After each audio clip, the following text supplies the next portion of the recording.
Shalom, selamat pagi. Wah, senang sekali bisa berjumpa dengan Anda di acara Kurniakan Firman-Mu. Mari kita akan bersama-sama siapkan hati kita untuk Tuhan berbicara kepada kita. Saya percaya satu khotbah yang disampaikan, tetapi Tuhan itu bisa berbicara kepada kita bermacam-macam sesuai dengan kebutuhan kita. Karena itu perlu kita menyendengkan telinga kita untuk mendengarkan firman Tuhan. Mari kita berdoa. Tuhan Yesus, Engkau Allah yang baik. Mari Kau berbicara sesuai dengan kebutuhan kami hari ini supaya kami terus dengan iman kami berjalan dalam keyakinan bersama dengan Tuhan. Karena itu sertai urapi firman Allah sehingga ini berbicara di hati nurani kami sehingga kami boleh hidup di dalam tuntunan Tuhan. Terima kasih untuk waktu yang indah. Kami serahkan semua dalam tangan-Mu. Dalam nama Yesus kami berdoa. Haleluya. Amin. Amin. Nah, untuk itu mari kita akan baca Alkitab kita di 1 Korintus pasal 9 ayat 25 dan 26. Saya akan bacakan buat saudara. Tiap-tiap orang yang turut mengambil bagian dalam pertandingan menguasai dirinya dalam segala hal. Mereka berbuat demikian untuk memperoleh suatu mahkota yang fana. Tetapi kita untuk memperoleh suatu mahkota yang abadi. Sebab itu aku tidak berlari tanpa tujuan. Dan aku bukan petinju yang sembarangan saja memukul. Saudara, ini merupakan sebuah pernyataan daripada Paulus ya, memberitahukan kepada jemaat di Korintus bagaimana ada hal-hal tertentu yang harus menjadi prioritas dalam kehidupan kita. Tentunya di dalam pilihan hidup kita. Dunia ini penuh dengan pilihan. Anda ketika bangun tidur Anda harus memilih. Nah, pilihan kita itu yang menentukan di mana kita tinggal dan apa yang mendiami kita. Kalau Anda memilih apa yang benar, maka yang benar itu akan mendiami hidup kita dan kita hidup di dalam kebenaran. Tetapi kalau kita pilih yang salah, maka hati yang salah, tujuan yang salah itu akan menempati hidup kita dan kita akan berada di dalam sebuah kesalahan. Makanya itu pilihan kita itu harus didasari oleh bagaimana Anda mengenal Tuhan dalam hidup Anda. Dan bagaimana hubungan kita dengan Tuhan. Kalau kita adalah orang yang membangun hubungan kita dengan Tuhan baik, saya percaya itu akan mempengaruhi semua pilihan hidup kita. Makanya dikatakan tiap-tiap orang yang turut mengambil bagian dalam pertandingan menguasai dirinya dalam segala hal. Nah, saudara, ini adalah sebuah pernyataan di mana setiap kita itu diwajibkan untuk mengikuti pertandingan. Sadar enggak kita ketika kita hidup di dunia ini, maka kita ini sedang berada di sebuah gelanggang yang namanya pertandingan. Nah, Alkitab berkata bahwa setiap kita harus menguasai diri sedemikian rupa. Artinya yang pertama adalah menaklukkan kehendak kita di bawah kehendak Tuhan. Menguasai diri itu artinya meletakkan semua perasaan keinginan kita itu berada di bawah kehendak Tuhan. Kita percaya bahwa hidup kita ini berada di dalam tuntunan Tuhan. Hanya di dalam tuntunan Tuhanlah maka hidup kita ini berhasil. Manusia tidak akan pernah bisa berhasil dengan kekuatan sendiri tanpa Tuhan. Karena itu biar kita hari ini menjadi orang yang berserah. Kata berserah itu berarti bukan pasif, tapi kita tuh aktif. Menyerahkan semua rencana hidup kita di bawah kekuasaan Tuhan. Merencanakan semua langkah hidup kita berada dalam tuntunan Tuhan. Saya percaya sampai hari ini Tuhan itu menuntun kita dengan yang namanya hikmat. Hikmat Allah itu akan berjalan tiap hari. Makanya itu saudara, untuk Anda memperoleh hikmat, perlulah kita ini dengan sengaja membangun sebuah hubungan intim dengan Tuhan. Saya percaya sampai hari ini Tuhan itu berbicara kepada kita. Nah, Tuhan berbicara kepada kita salah satunya melewati hikmat. Nah, hikmat itu yang akan membawa Anda kepada kemenangan. Hikmat itu yang akan membawa kita kepada keberhasilan. Yang penting satu ini, menaklukkan kehendak kita di bawah kehendak Tuhan. Apalagi kalau itu sudah jelas bicara soal dosa, keinginan daging, atau nafsu kehidupan, atau ambisi pribadi yang membuat kita bisa sombong dan lain sebagainya. Anda tahu persis itu. Saudara, kita ini semua dipancing untuk memegahkan diri, menarik orang kepada diri kita. Tapi selalu harus sadar bahwa kehendak kita harus diletakkan di bawah kehendak Tuhan. Nah, dari sinilah Anda akan menjadi orang yang menang. Anda akan menjadi orang yang mengalami kemenangan. Kemenangan itu bukan hanya bicara soal hasil. Ya, Itu nanti hasilnya. Tetapi kemenangan itu adalah bagaimana hari ini kita bisa memilih beriman, tetap beriman. Di tengah-tengah semua keinginan daging kita. Kita itu tetap memilih bahwa semua keputusan hidup kita itu adalah menyenangkan Tuhan. Nah, itu adalah awal kemenangan Anda. Nanti coba lihat orang yang berpihak kepada Tuhan. Orang yang berkata kehendak Tuhan yang terjadi. Maka saya percaya di situ nanti keberhasilan itu akan menyertai Anda. Jadi kuncinya itu di situ. Meletakkan kehendak kita di bawah kehendak Tuhan. Saudara harus mengalami yang namanya kematian buat diri Anda sendiri. Setiap waktu, setiap hari. Dengan demikian kita ini bisa menguasai diri kita dalam segala hal. Ayo karena itu bangunlah hidupmu dengan Tuhan. Karena di hadirat Tuhan itulah maka kekuatan Anda dan saya diperbarui. Amin. Amin. Lalu yang kedua adalah ini. Ingat nih, mahkota kehidupan adalah alasan kita menjaga hidup kita.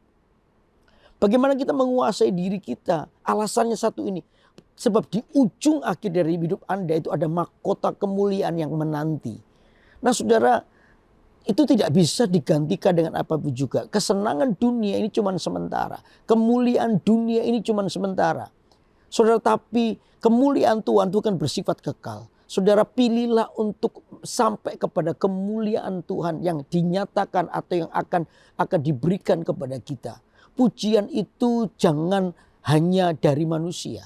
Saudara, kalau pujian dari manusia itu sementara, bisa berpura-pura, tidak murni. Tapi kejarlah tiap-tiap orang itu mendapatkan pujian daripada Tuhan. Di mana Anda dikatakan sabaslah hambaku yang setia, masuklah dalam sukacita Tuhanmu. Bicara soal kesetiaan hidup kita untuk apa? Untuk memuliakan Tuhan. Karena itu tiap-tiap orang tidak boleh sibuk mengkeskan pujian dari orang. Kalau Anda ingin dipuji orang, yang tampak adalah menarik orang pada dirimu. Anda akan sibuk dengan apa yang tampak keluar. Tetapi kalau hari ini kita sibuk apa yang di dalam diri kita dulu. Bagaimana memperbarui hidup dari hati kita. Maka saya percaya namanya perubahan hidup itu akan otomatis keluar dari hidup kita. Karena apa? Hati kita telah berubah. Karena itu prinsip ini harus tahu. Harus kita sadari bahwa Tuhan itu tertarik dengan hati kita. Sesuatu yang orang tidak melihatnya. Bahkan mungkin orang tidak tahu. Tetapi Tuhan tahu. Tetapi Tuhan melihatnya. Karena itu kalau Anda menyadari prinsip ini bahwa Tuhan tertarik dengan hati. Maka Anda akan sibuk untuk apa? Menjaga hati. Anda akan sibuk untuk terus menjaga hatimu. Sedemikian rupa. Supaya apa? Pujian itu datang dari Tuhan sendiri. Karena melihat apa? Hati yang tulus. Hati yang murni. Sebab saya tadi bilang bahwa mahkota kemuliaan itu menanti Anda. Hari ini aku memutuskan untuk hidup benar. Karena apa? Surga alasannya. Hari ini aku mau hidup tulus. Mengasihi dengan hati yang tulus. Alasannya apa? Karena mahkota kehidupan yang Tuhan akan berikan buat hidup kita. Nah, kalau orang menyadari dan melihat perspektif ke depan seperti ini. Saya percaya kita akan menjadi orang yang bisa menguasai diri kita. Katakan amin. Menguasai diri kita karena kita tahu mahkota kemuliaan menanti hidup kita. Amin, amin. Lalu yang ketiga dikatakan ayat yang ke-26 dikatakan. Sebab itu aku tidak berlari tanpa tujuan. Dan aku bukan petinju yang sembarangan saja memukul. Aku ini bukan berlari tanpa tujuan. Dikatakan bahwa hidup itu dengan tujuan. Bukan hidup sia-sia. Saudara, hari ini yang kita tahu. Anda harus tahu tujuan hidupmu. Minimal dalam hidup Anda, tujuan hidupmu adalah menyenangkan hati Tuhan. Itu tujuan hidupmu. Nanti lihat. Sementara Anda diproses kerinduan untuk menyenangkan hati Tuhan. Tuhan itu akan angkat keberadaan kita. Percayalah. Orang yang hidup dalam berkat Tuhan itu selalu memikirkan kebenaran dulu dalam hidupnya. Karena hidup benar itu akan dikejar oleh namanya berkat. Jangan mengejar berkat dulu. Kalau orang mengejar berkat, ya maka dia tidak akan bisa melihat hidupnya. Jaga ini, hidup kita benar, hidup kita tulus. Maka disitulah berkat itu akan mengejar hidup kita. Saudara, berkat Tuhan itu akan jatuh di otomatis ya di dalam hidup yang berkenan sama Tuhan. Karena itu Paulus berkata, aku ini bukan petinju yang sembarangan memukul. Aku ini punya tujuan. Aku ini punya sasaran.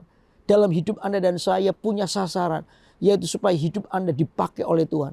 Di dalam pekerjaanmu. Anda menjadi orang yang berhasil. Anda telah melahirkan atau meneladani sebuah kehidupan yang perlu ditiru. Perlu dilihat karena apa? Kesungguhan hati kita. tujuan itu melekat dalam hidup kita, maka saya percaya hidup kita tidak akan pernah sia-sia. Hidup kita adalah hidup yang berarti. Hidup yang sia-sia itu apa ya? Hidup yang lepas daripada tujuan yang semula, yang asli. Kita tidak mendapatkan tujuannya, itu hidup yang sia-sia.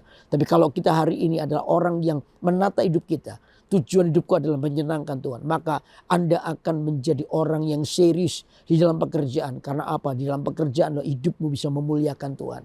Orang lain bisa melihat di dalam kehidupan Anda, kejujuran Anda, karakter hidup Anda yang berubah. Itu akan menjadi berkat buat orang lain. Nah, itulah tujuan Allah dalam kehidupan kita. Nah, saya percaya kalau setiap kita menjadi orang-orang yang menyadari ini, kita ini akan menjadi orang yang menguasai diri dalam segala hal. Untuk apa? Supaya mahkota kehidupan itu ada dalam hidup kita. Karena itu bukan hanya Anda, saya pun juga bersama-sama dengan Anda. Hari ini kita berlomba dalam pertandingan yang diwajibkan bagi kita. Mari kita sungguh-sungguh menguasai diri kita dalam segala hal. Maka saya percaya berkat Tuhan akan dicurahkan dalam hidup Anda dan saya. Amin, amin. Mari kita berdoa. Tuhan Yesus, kami menyerahkan hidup kami dalam tangan-Mu.